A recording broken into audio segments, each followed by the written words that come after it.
thanks for joining us again here for another featured company update at the Investors Coliseum. Well, today we're really excited to have with us for the first time Joaquin Merino-Marquez, President and Director of Emerita Resources. Emerita, you will recall, is a Canadian natural resource company engaged in the acquisition, exploration, and development of mineral properties with a specific primary focus on exploring in Spain. Joaquin, thanks so much for being here. We really appreciate you taking the time to speak to us today. And I guess the first question we have for you is, what's the current landscape like for mining in Spain? Has the government been receptive and helpful in making everybody feel welcome and continuing smoothly, or as smooth as possible, current operations? So metallic mining in Spain has been traditionally focused on the Iberian pyrite belt, which is in the south of the country, and the gold mining usually has been developed in the north. So currently, mining and exploration activities are experiencing significant increase in the country, and particularly in the Iberian pyrite belt, where we have our projects. So there are actually, in our region, there are actually 4 active mines, and the exploration activity has also increased with several new players in the region. In Spain, the government is very pro-mining, like the European Union, which has recently seen mining as an important sector, particularly after the shortage in commodities in Europe during the COVID last year. So in Spain, the state owns, as you may know, the natural resources, but these natural resources are managed by the regional governments. There are in total 17 regions in Spain, and our project is located in Andalusia region, southern Spain, in the what it also has the well-known Iberian pyrite belt. So as historical mining area since the Roman times or even before that. So both the communities and the current administration are being very supportive. And so the short answer to your question is yes, that we have the support, and both government and communities are being very receptive so far. So, Joaquin, I was just wondering if you could maybe take our subscribers and viewers through a little bit more of an in-depth discussion or description of the current projects that you currently have. We have 2 projects, Iberian Belt West, IBW, and Nuevo Tintillo. And as you may know, we keep the litigation process in Aznalcollar, which we really hope that we will see a very prompt resolution on that one. So in the case of IBW, the company obtained the mineral rights after 5 years litigation in the administrative court. So the property is fully secured, and we are entitled to extend that period of time if we need it. So IBW is located in the western side of the Iberian Belt. Let me tell you a bit more about this project. Very close to the Portuguese border, and has 3 deposits known as La Infanta, El Cura, and Romanera. We are currently drilling La Infanta deposit, and we have 2 rigs drilling there right now, and completed 25 drill holes so far. The La Infanta deposit is characterized by massive to semi-massive sulfur mineralization that forms a lens that runs along east-west direction and dipping to the north. Although when we go deeper in the mineralization, there tends to be more vertical. So we have been intercepting very high grade sulfur mineralization in most of the holes, with assay values in the order of 2 to 5% copper and over 25% zinc, which is very high, 10 to 15% lead, and between 150 and 350 grams per ton silver, and half a gram to 1 gram gold, and usually over 3 to 11 meters width. So La Infanta deposit remains open, and our intention is to continue drilling toward the west, the east, and at depth. And the straight length that we have tested so far is about 500 meters, and we believe we can double up in the next couple of months. So we have another 2 deposits in the IBW. One is El Cura and the other Romanera. These deposits are about 5 kilometers apart.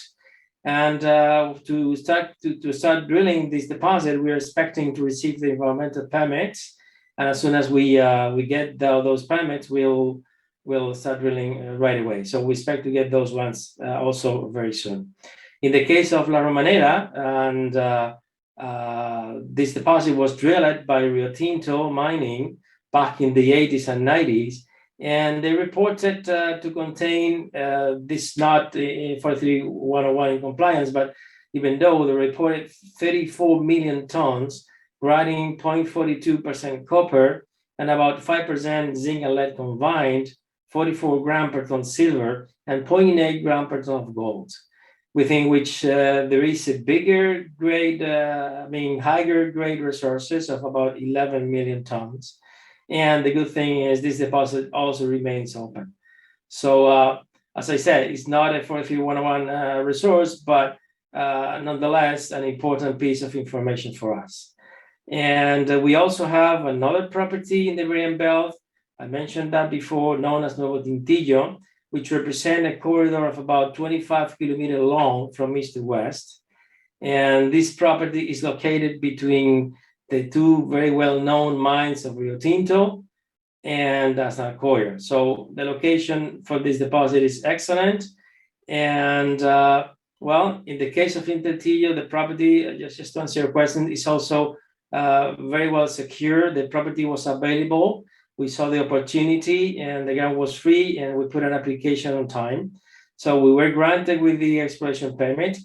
And well, we know that there are several companies interested in this area, but because we were the first one in putting the application, then we obtained the mineral rights. So the granting process is almost completed, and we plan to commence exploration before year end. Well, in the case of Aznalcollar, as I said before, I believe that this is going to be resolved pretty soon, and this will represent a major copper resource for the company.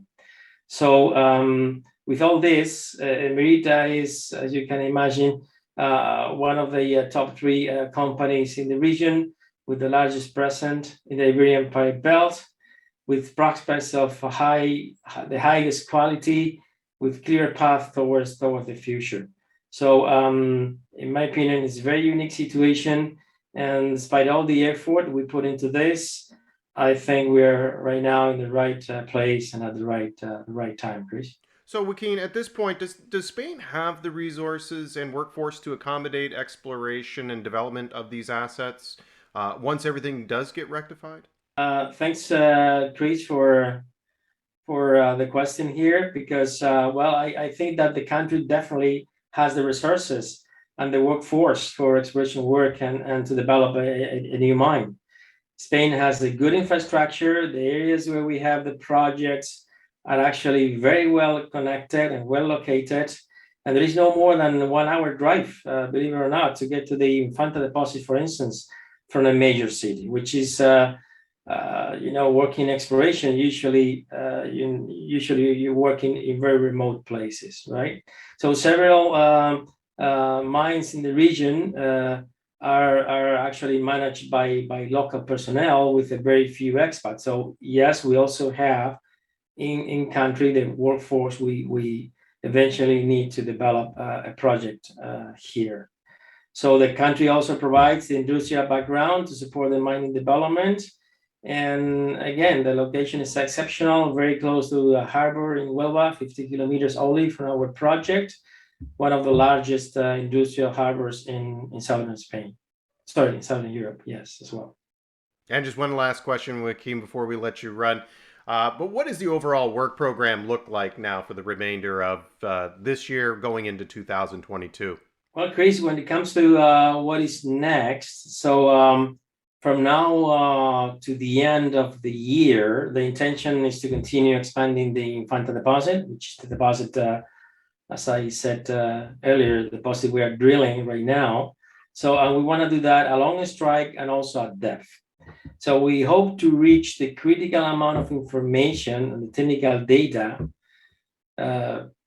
very soon, so that will allow us to do a resource estimation under the 43101 requirements.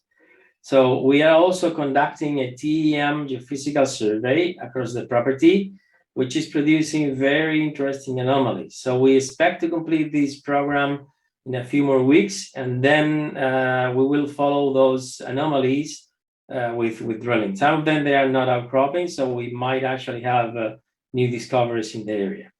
So we also expect to receive the last, as I said, also the last environmental permit to commence drilling in El Cura and La Infanta.